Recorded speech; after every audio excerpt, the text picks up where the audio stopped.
Hello, and thank you for listening. My name is Emma Rodriguez. By the time I was 28, I had everything my parents had ever valued, but none of that mattered to them, because I wasn't their son. I wasn't their golden son. For years, I'd been used to being alone. Then I met him, Tyler, an electrician. When he proposed, my parents called it an embarrassment, and what happened after my own wedding shattered everything I thought I knew about my family. If you've ever felt invisible in your own family, you'll understand why my story might be exactly what you need to hear today.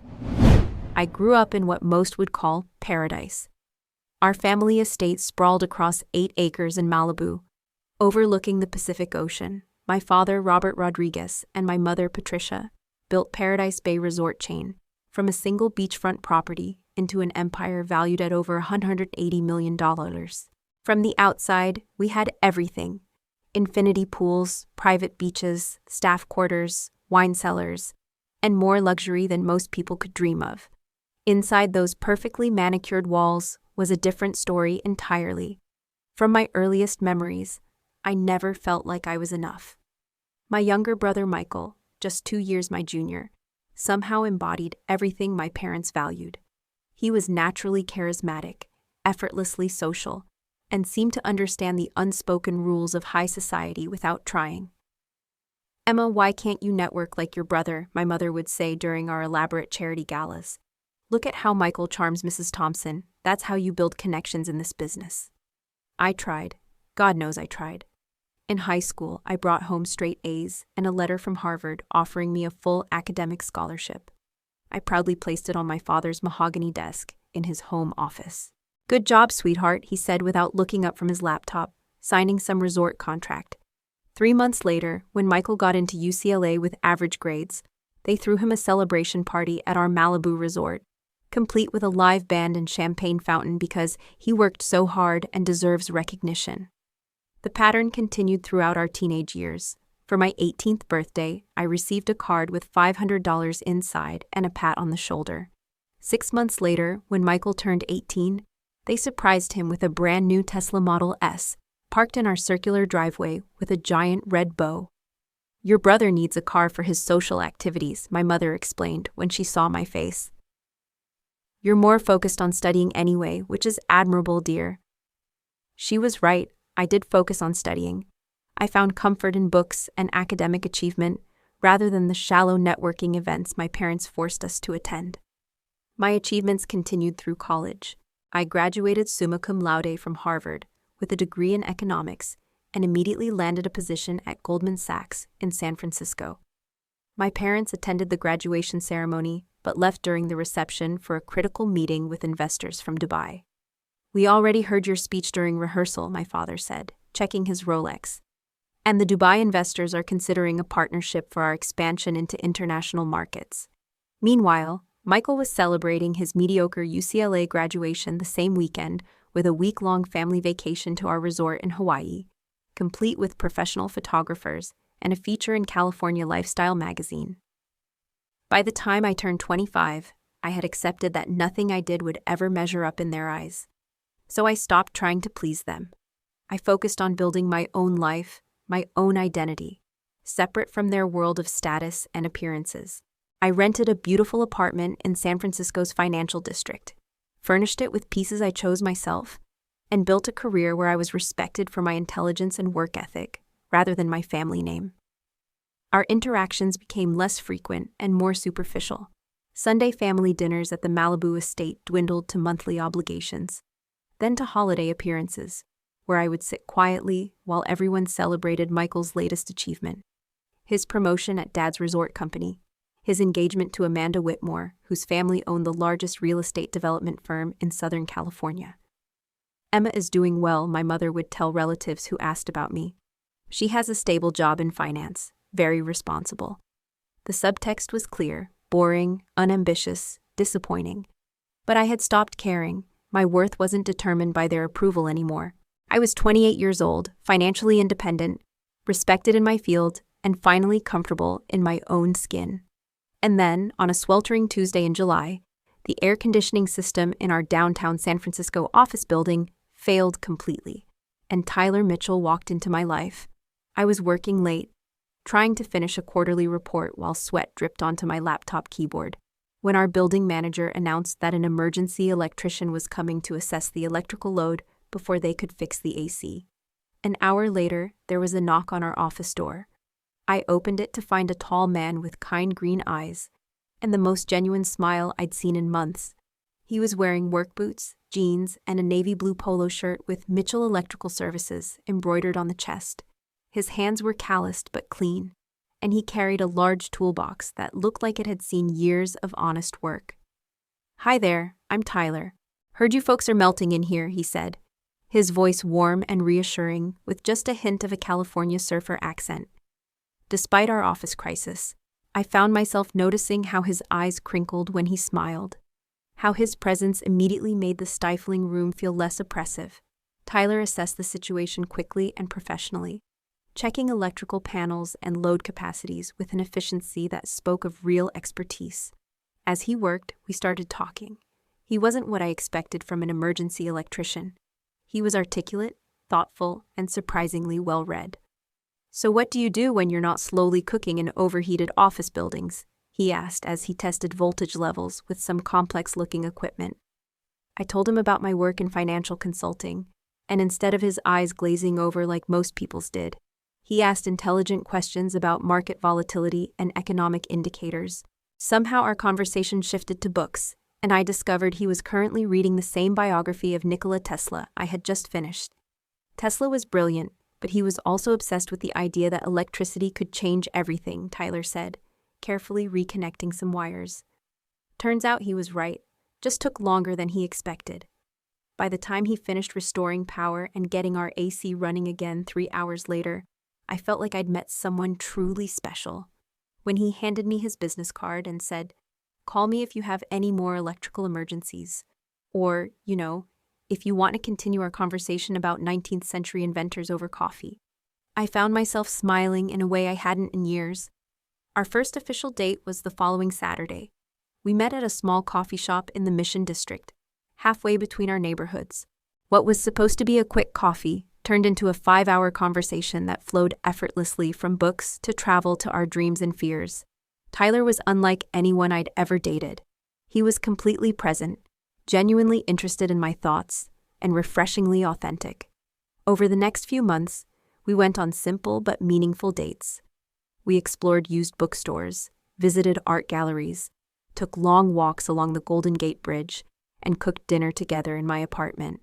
I learned that Tyler read voraciously, played guitar at a semi-professional level, and volunteered teaching basic electrical skills to teenagers in underserved communities every weekend. When Tyler first came to my apartment for dinner, I noticed him examining my bookshelf with genuine interest.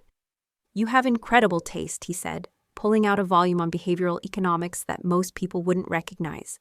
Kahneman's theories on decision-making are fascinating, especially when applied to market psychology. I stood frozen, wooden spoon in hand. "You've read Kahneman," Tyler grinned. "Is that surprising?" It was, and it wasn't.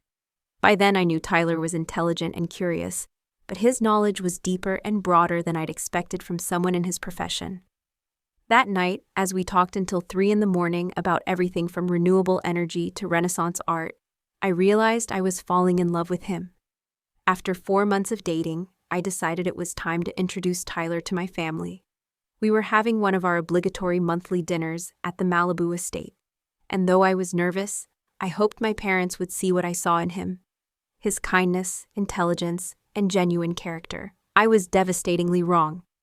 The moment I introduced Tyler as an electrician, the atmosphere in our dining room changed completely.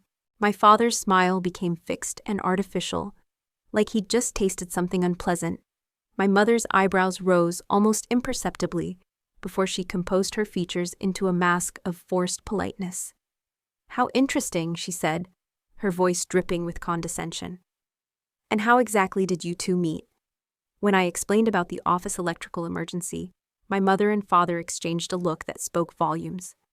Meanwhile, Michael and his fiancée, Amanda, who had arrived just minutes before Tyler and me, were greeted with champagne and enthusiastic questions about their upcoming engagement party at the Beverly Hills Hotel. Throughout dinner, my parents directed minimal conversation toward Tyler, focusing instead on Michael's recent promotion to Vice President of Operations and Amanda's family's newest acquisition, a chain of boutique hotels in Napa Valley. Tyler remained polite and engaged despite their coldness, asking thoughtful questions about the resort business and complimenting my mother on the house's sustainable design features. His calm confidence never wavered, even when my father cut him off mid-sentence to ask Amanda about her graduate degree from Stanford Business School. "Education is so important in business," Dad said pointedly, not even glancing in Tyler's direction. In the car afterward, I apologized profusely. "I'm so sorry, Tyler. They were incredibly rude." Tyler took my hand as we drove down the winding Malibu Canyon Road. "Emma, you never have to apologize for other people's behavior, not even your parents." The next morning, my mother called bright and early. "Emma, darling, you know we want you to be happy," she began, her voice honeyed with false concern. "But an electrician? Really? What kind of future can he provide? What will we tell our friends at the country club? Mom, Tyler is intelligent, kind, and hardworking. He owns his own business and makes me happy. That's all that should matter." She sighed dramatically. "You've always been stubborn, just like your father. But think about what you're doing. You could do so much better. The Thornton family has that lovely son, David. He's a partner at his law firm now." My father was more direct when he called later that week. "This electrician thing is just a phase," he said dismissively. "When you're ready to be serious about your future, let us know. We have several business associates with sons who would be much more appropriate matches." Each subsequent family gathering followed the same pattern. Tyler was either ignored completely or subjected to subtle digs about blue-collar work and limited prospects. My mother would pointedly discuss Amanda's upcoming wedding at the Four Seasons and her summer internship at her father's company. Dad would talk about his golf games with tech CEOs and entertainment industry moguls, while looking through Tyler as if he were invisible. Through it all, Tyler remained unruffled. He never tried to impress them or pretend to be someone he wasn't. He simply continued to be the thoughtful, intelligent man I was falling deeper in love with every day.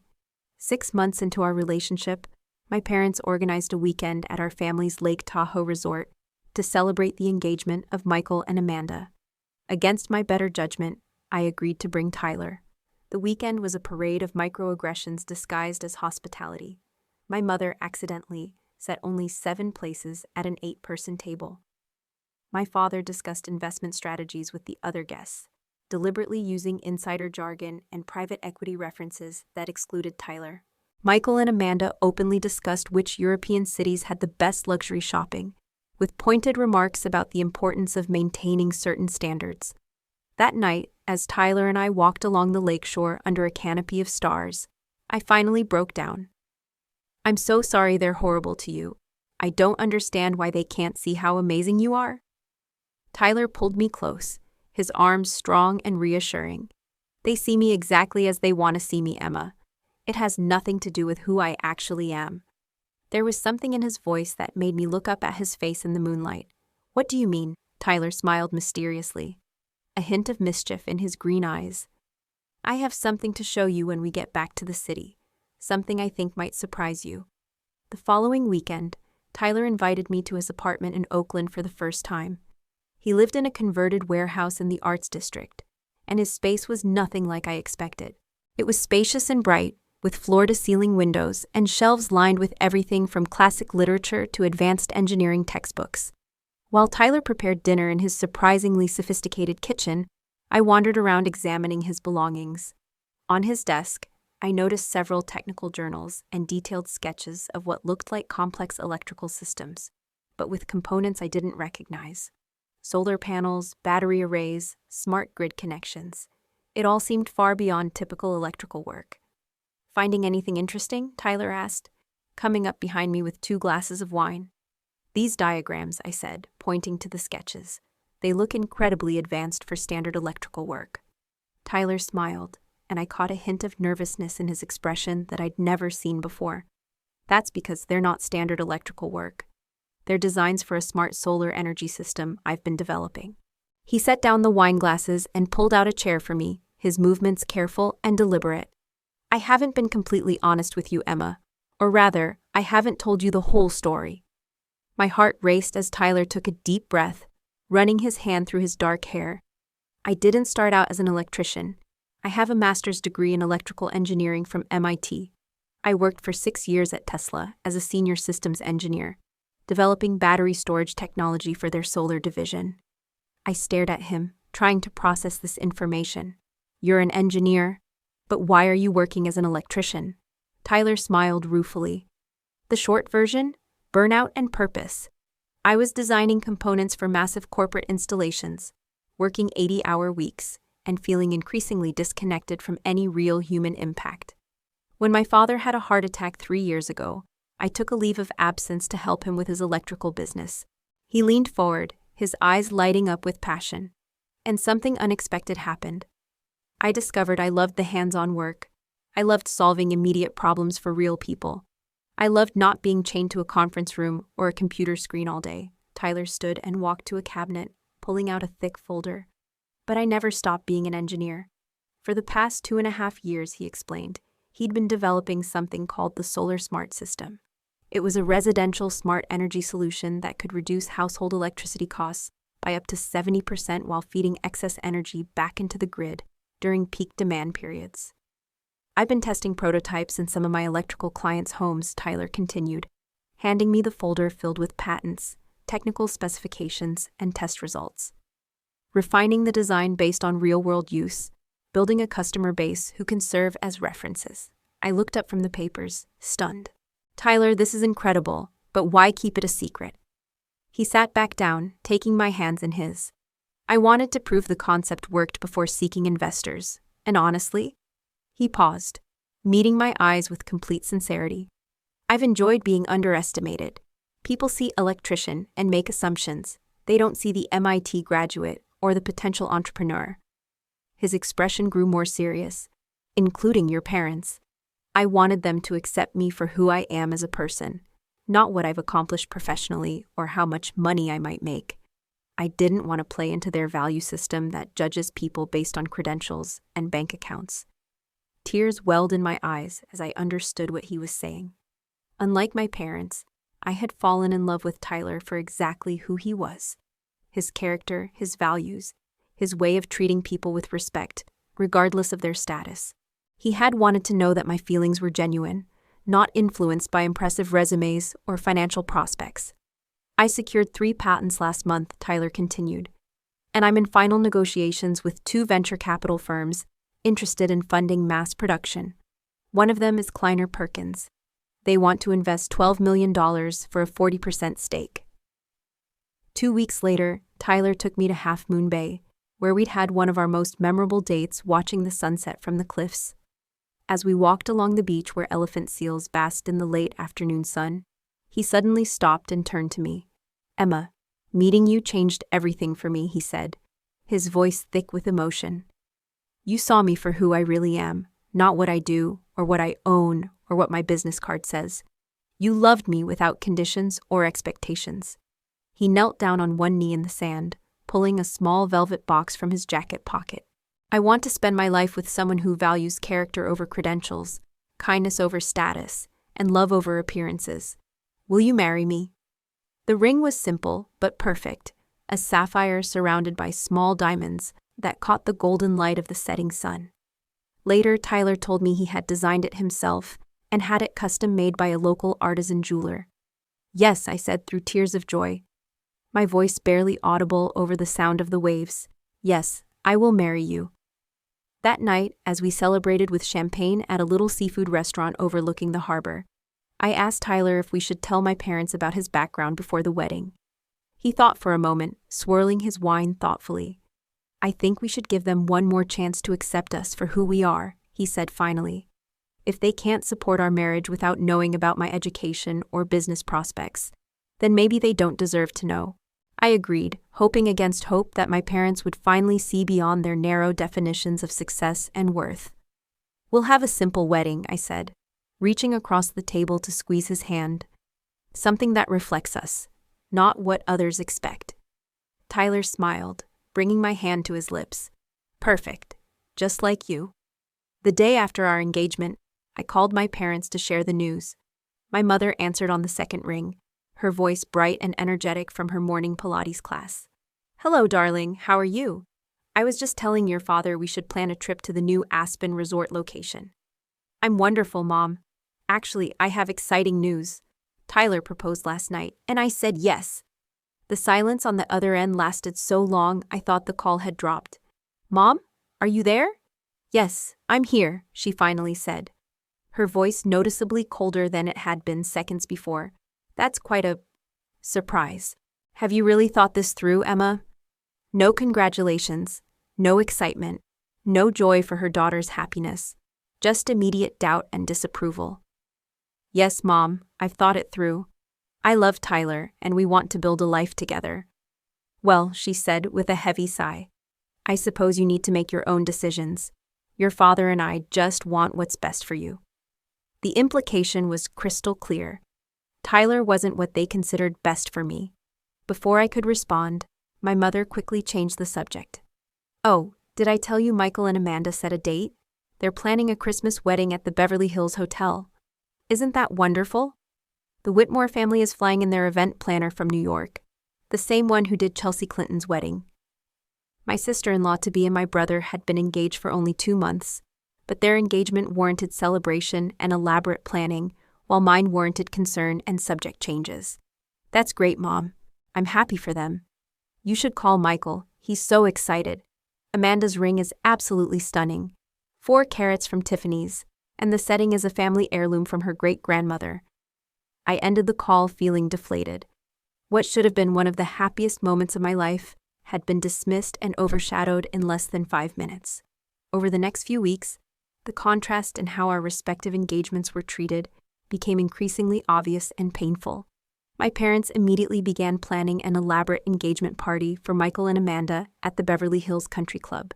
300 guests, a champagne reception, a 12-piece orchestra, and professional photographers to ensure the event would be featured in Town & Country magazine. Tyler and I received no such celebration. When I asked my mother if they were planning anything for us, she looked uncomfortable and started rearranging flowers that were already perfectly arranged.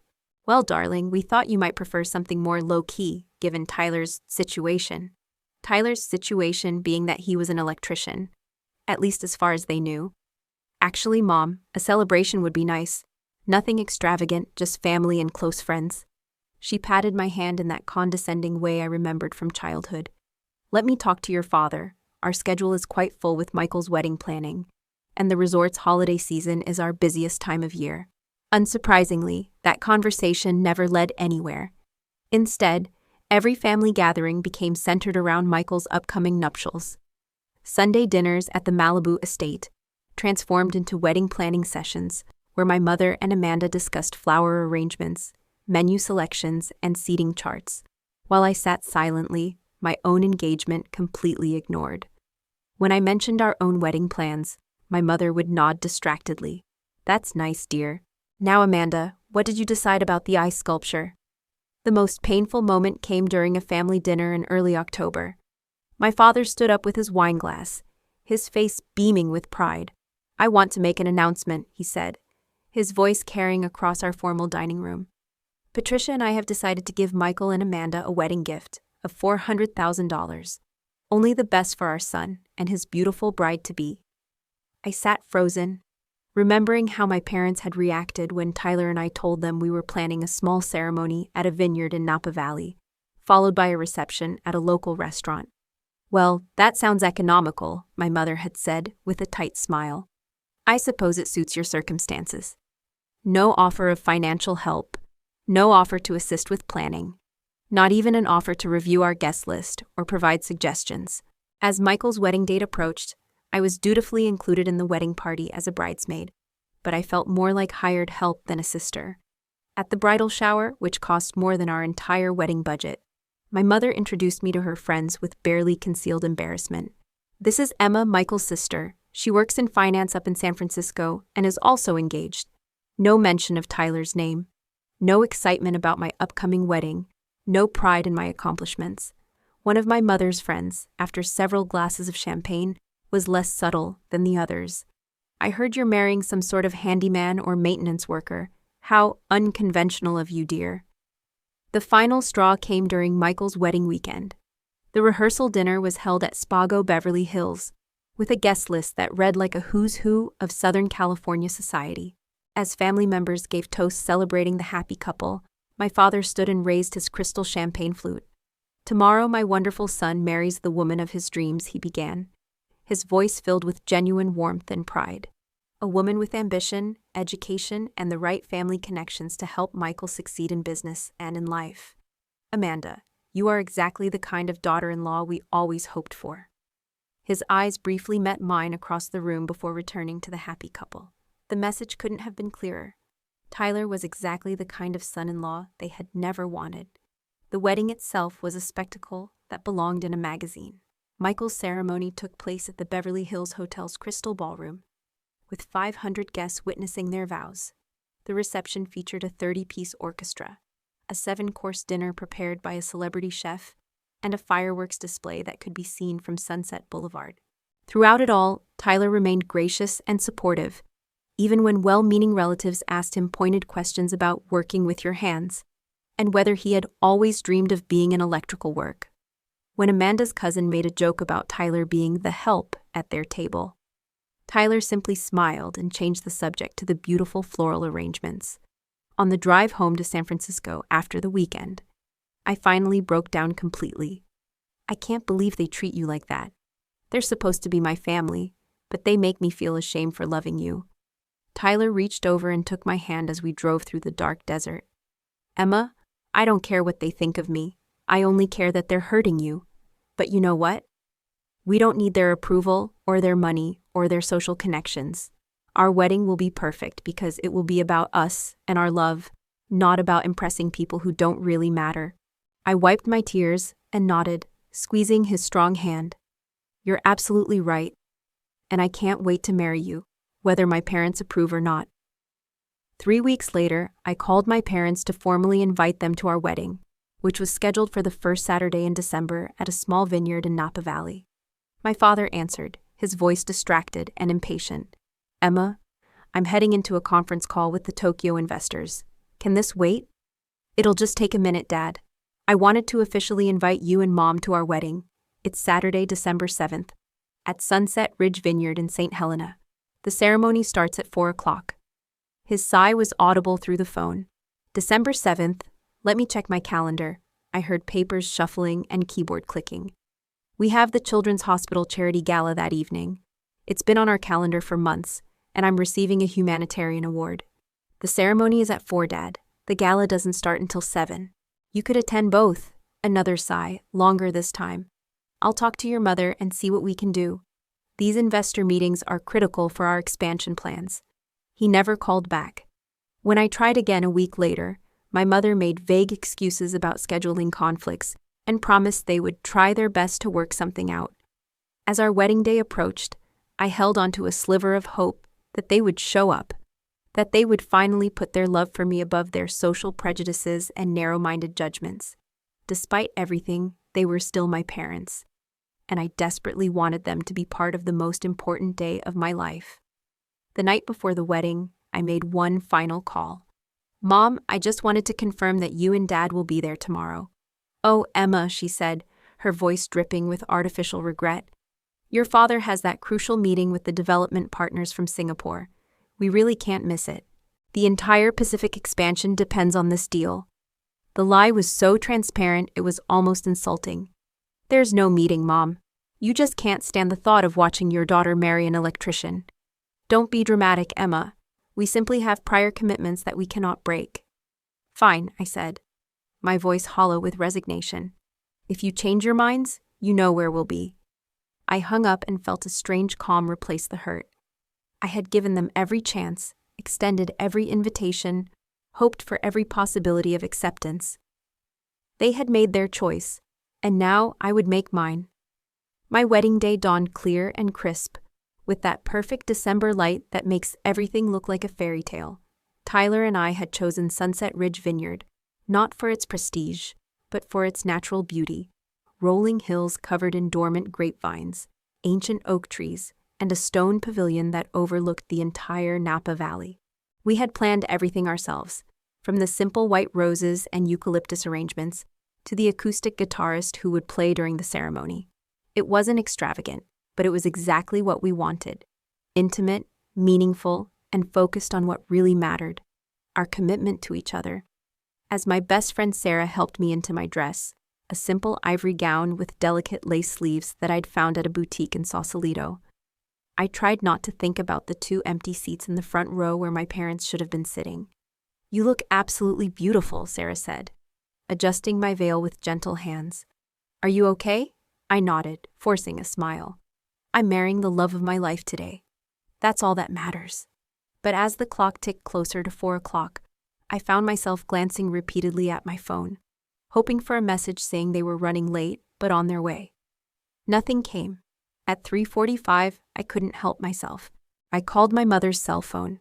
It rang 4 times before she answered, and I could hear the sound of a restaurant in the background, clinking glasses, conversation, laughter.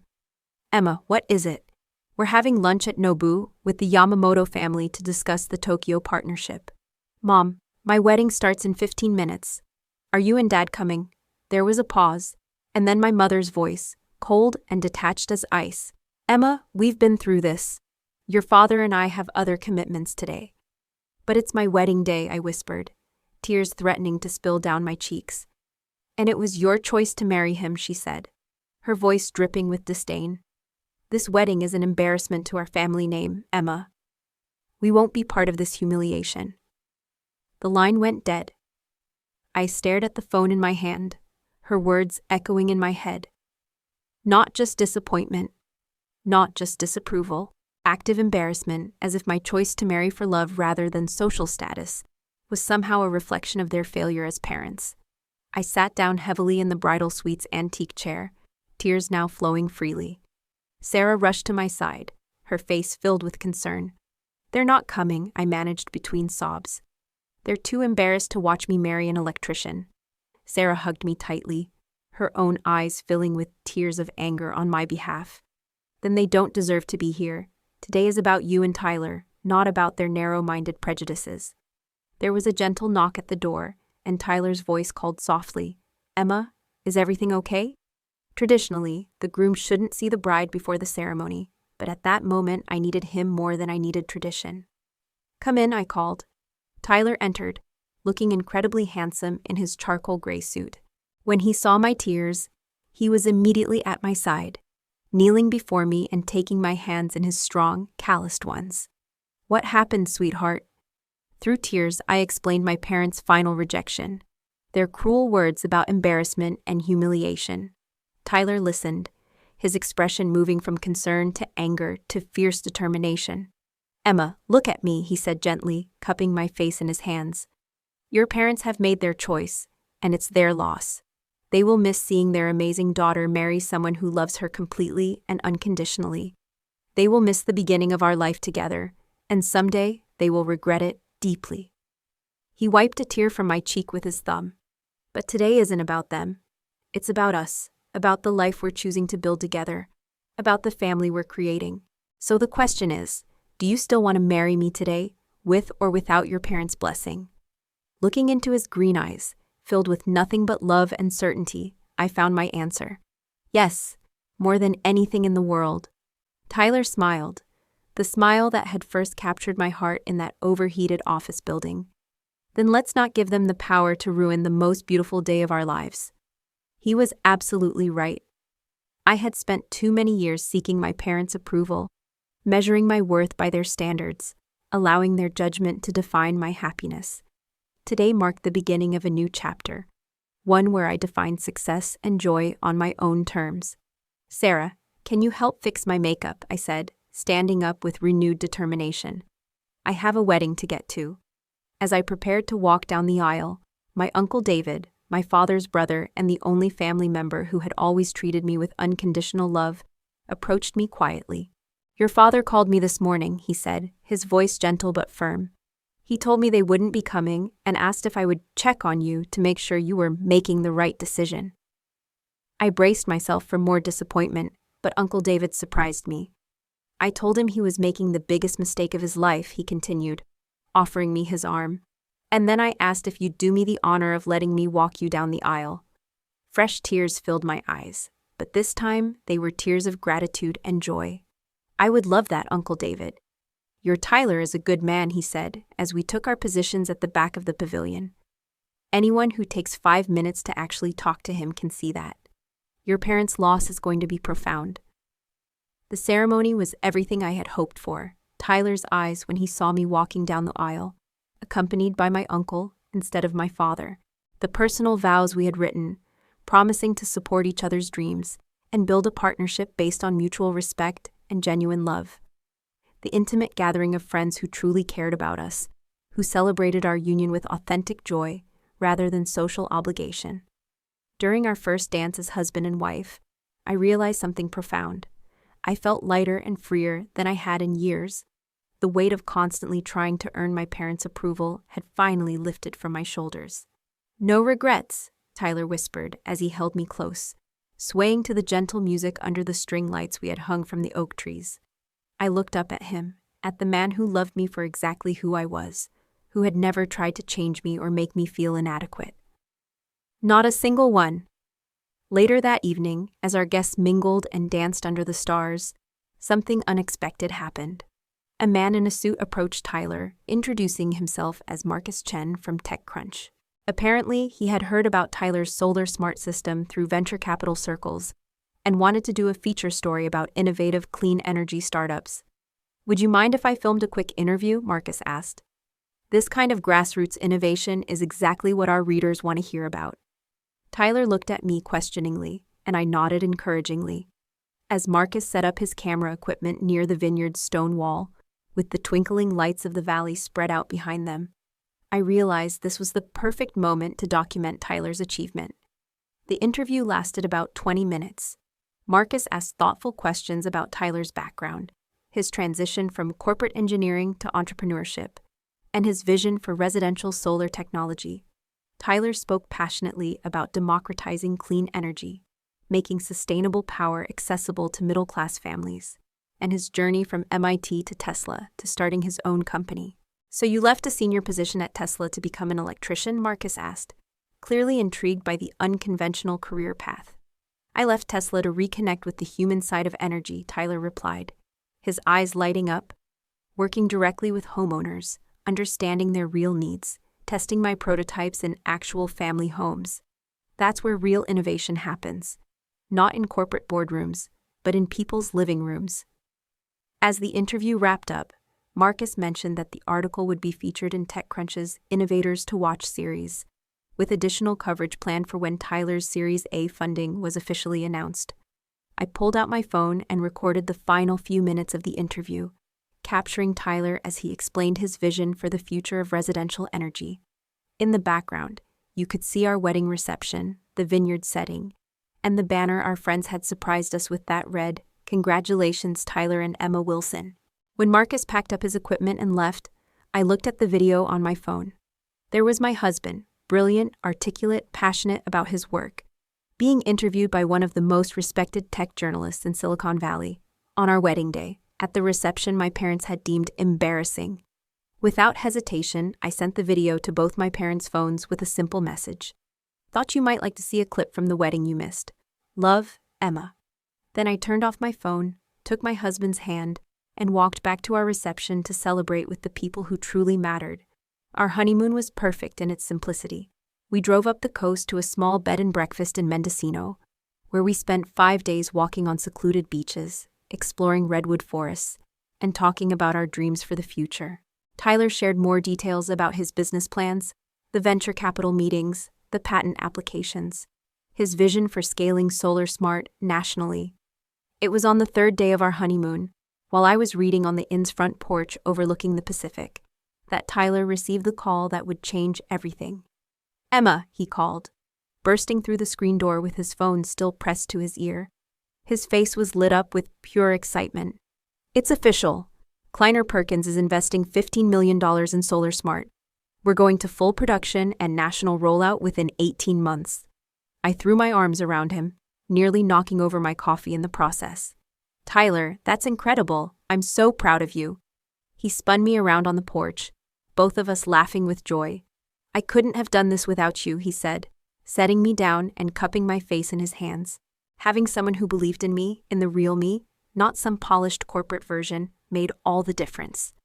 That same afternoon, Marcus Chen's article went live on TechCrunch with the headline, "From MIT to Main Street, How This Former Tesla Engineer is Revolutionizing Home Solar." The piece detailed Tyler's unconventional journey, his innovative technology, and his grassroots approach to product development. Within hours, it was trending on social media and being shared across the tech community. By evening, Tyler had received calls from 3 more venture capital firms, 2 major utility companies interested in partnerships, and a producer from 60 Minutes wanting to discuss a segment on sustainable energy innovation. When I finally turned my phone back on that evening, I wasn't surprised to find it flooded with notifications. 43 missed calls from my parents, 27 text messages, increasingly frantic in tone. "Emma, call us immediately. We need to talk about Tyler's background. Why didn't you tell us he went to MIT? Call us as soon as you get this. This changes everything." I showed the messages to Tyler, who raised an eyebrow and smiled wryly. Interesting timing on their sudden interest in getting to know me better.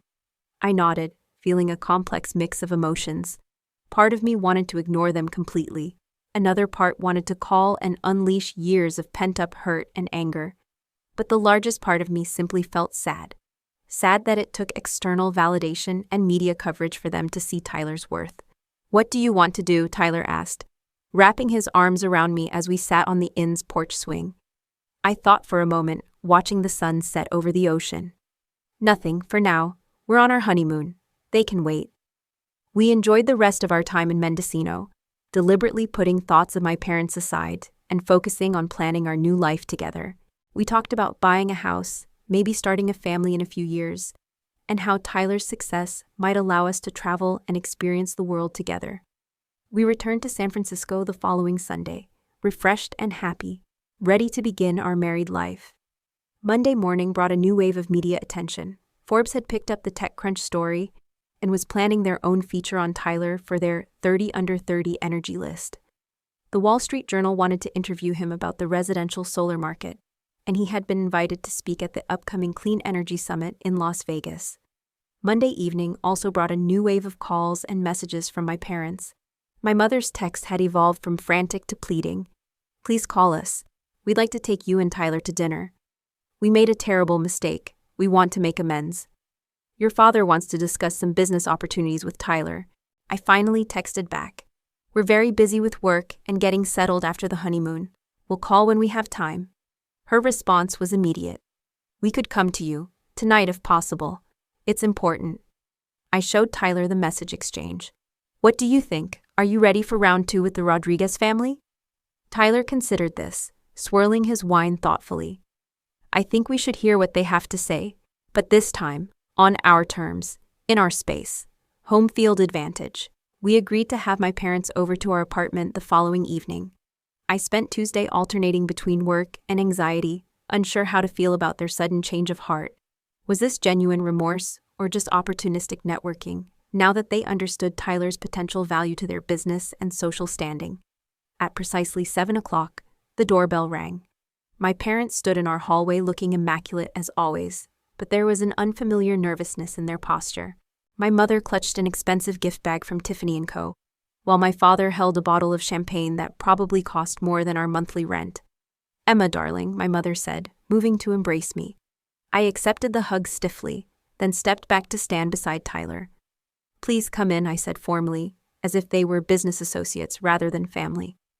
They entered our modest but comfortable apartment, their eyes darting around, taking in our eclectic book collection, Tyler's guitar in the corner, and the framed photo from our vineyard wedding prominently displayed on the mantel. My mother handed me the gift bag, with a bright smile that didn't quite reach her eyes.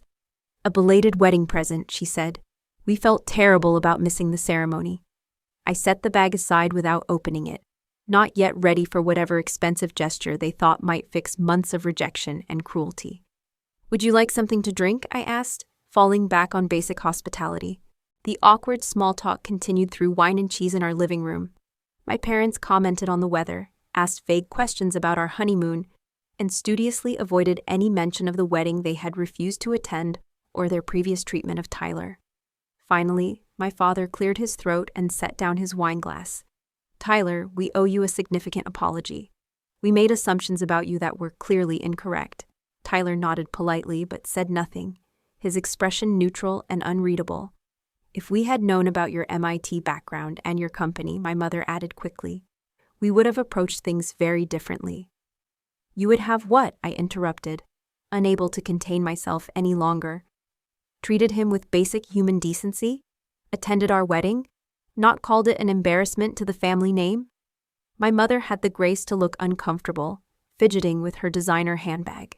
Emma, we made a mistake. We're trying to make amends. Are you? I asked, my voice rising despite my efforts to stay calm. Because it sounds like you're not sorry for how you treated Tyler. You're sorry you misjudged his economic potential. Those are very different things. My father straightened his tie, falling back on his practiced business demeanor. Regardless of our past mistakes, we'd like to move forward positively.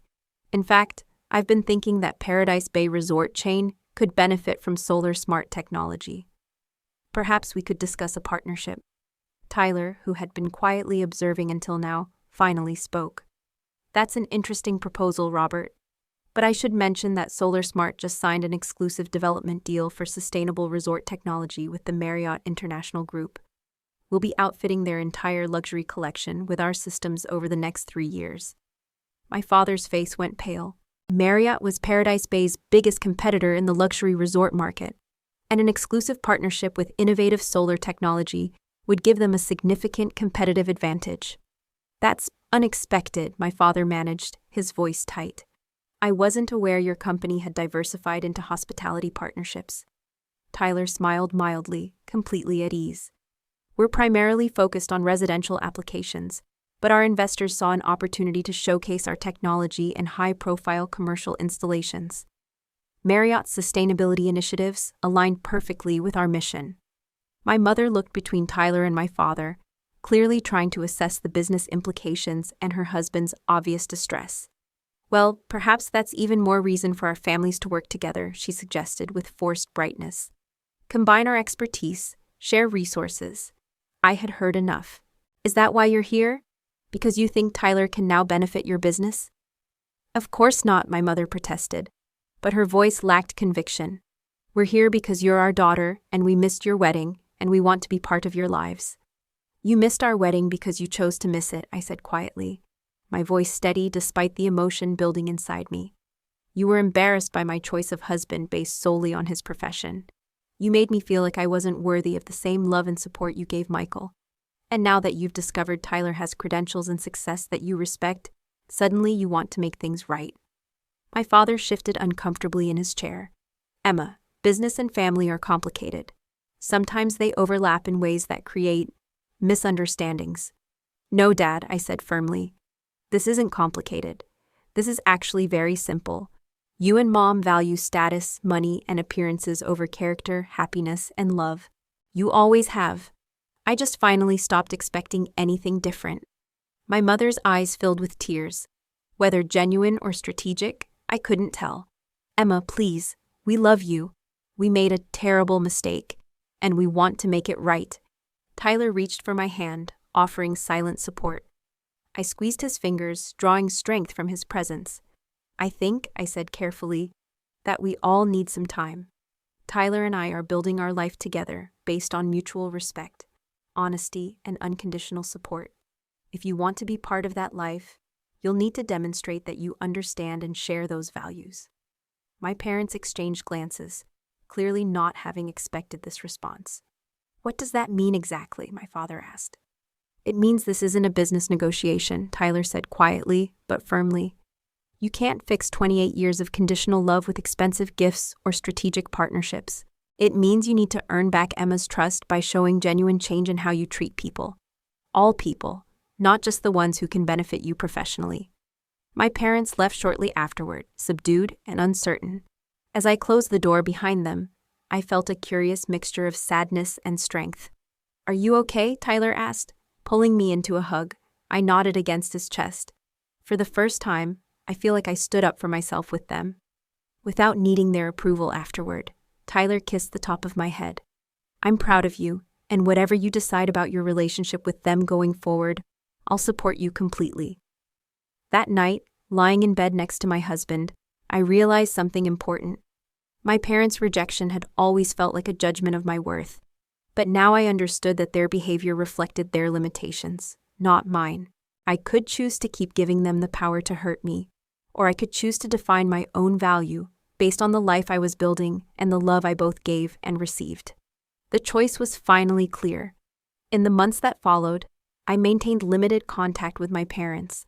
Our interactions were civil but distant, like acquaintances rather than family.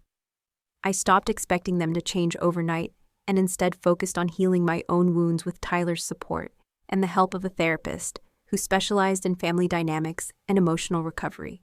Dr. Martinez helped me understand that my parents' inability to love unconditionally wasn't because I was unworthy, but because of their own limitations and the values they had internalized about success and social status. You can love your parents, she told me during one particularly breakthrough session, without allowing their judgment to determine your self-worth or happiness.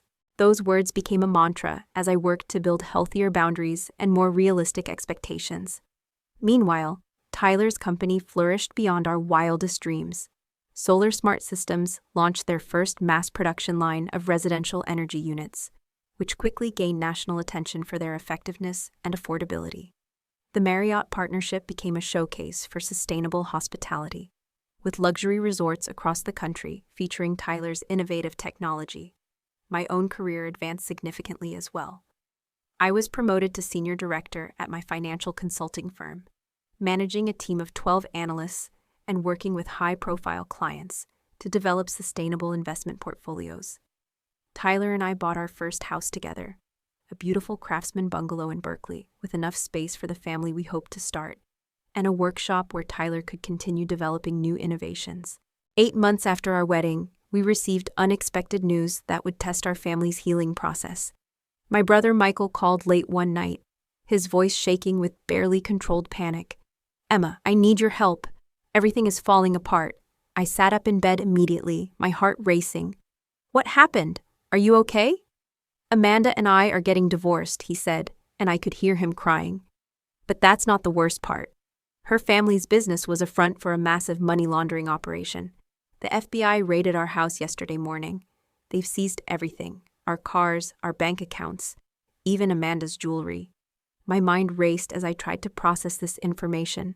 The Whitmore family had been my parents' ideal in-laws, the perfect addition to their social circle. "Are you in legal trouble?" "I don't know yet. Maybe." Amanda handled all our finances, and apparently I signed some documents that might have implicated me in their schemes without realizing it. "My lawyer says it could take months to sort out." There was a pause. Then Michael's voice broke completely. "Emma, I have nowhere else to turn. Mom and Dad are so embarrassed by the scandal that they've basically disowned me. They're afraid it will hurt the resort business. Could Tyler and I maybe stay with you and Tyler for a while? Just until I can figure out what's happening with my life?" The irony wasn't lost on me. The son who had been the golden child, whose wedding had been celebrated with champagne fountains and magazine coverage, was now asking for help from the daughter whose marriage had been deemed embarrassing. "Of course you can stay with us," I said, without hesitation. "That's what family does." Michael moved into our guest room the next day, bringing only 2 suitcases of personal belongings. Everything else had been seized as part of the federal investigation. Over the following weeks, living with us, he witnessed a completely different kind of relationship than what he had experienced with Amanda or observed between our parents. He watched as Tyler and I made decisions together, supported each other's careers, and built a partnership based on mutual respect rather than social advantage or financial benefit. He saw how Tyler treated everyone, from the grocery store clerk to his high-powered investors, with the same courtesy and genuine interest. "You're actually happy," Michael said one evening as we sat in our backyard garden, sharing a bottle of wine after dinner. The realization seemed to surprise him. Not just social media happy or country club happy, actually genuinely happy, I smiled, watching Tyler inside the kitchen, cleaning up after the dinner he had cooked for all 3 of us. "We are, and Mom and Dad were willing to miss this because Tyler was an electrician. They missed it because they couldn't see beyond their own narrow definition of success. Michael corrected gently. I'm starting to understand that now. As my brother rebuilt his life, finding a job in marketing, eventually getting his own apartment, and slowly recovering from the betrayal and legal nightmare he had endured, my parents faced their own reckoning. The scandal involving Amanda's family had damaged their reputation in Southern California society. Several of their elite friends distanced themselves, and they were forced to sell their Malibu estate to cover legal fees and settlements related to their inadvertent connections to the Whitmore family's criminal enterprise. A year after our wedding, my father called and asked if he and my mother could visit. I agreed, cautiously optimistic that the events of the past months might have given them some perspective. They arrived looking older, somehow smaller than I remembered. The stress of the past year had left visible marks. My father's hair was grayer, my mother's perfect composure showed cracks in its foundation. We've been doing a lot of thinking, my father began after we were seated in our living room. About values, about what really matters, about the kind of parents we've been. My mother nodded, her hands clasped tightly in her lap. The people we thought were our friends disappeared the moment we faced difficulties.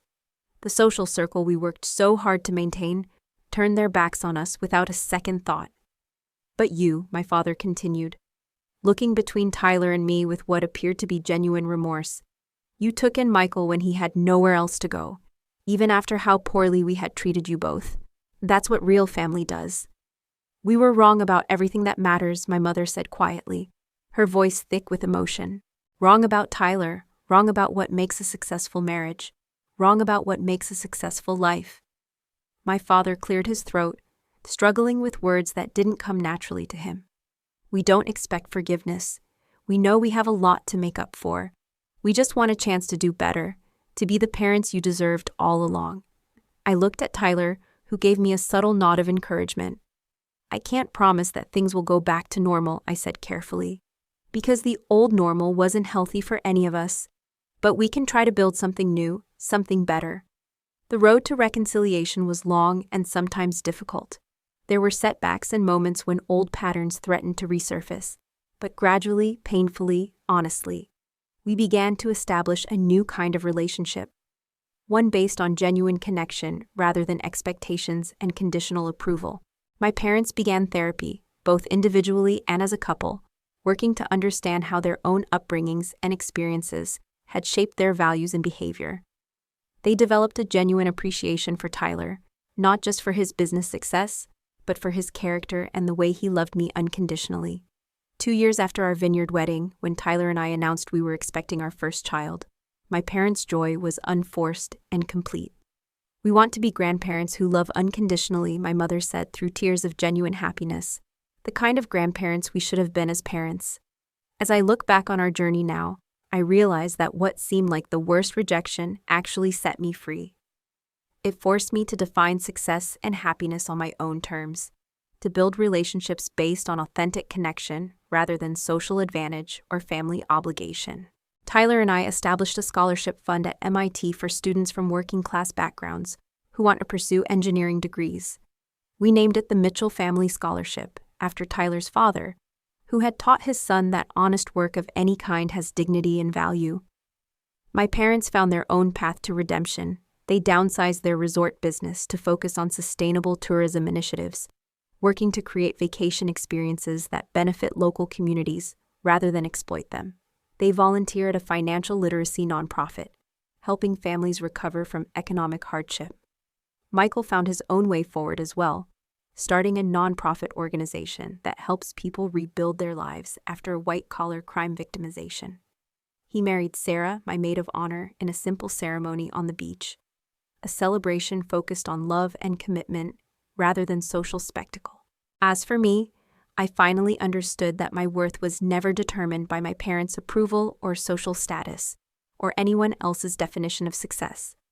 It was always there, waiting for me to recognize it and claim it for myself.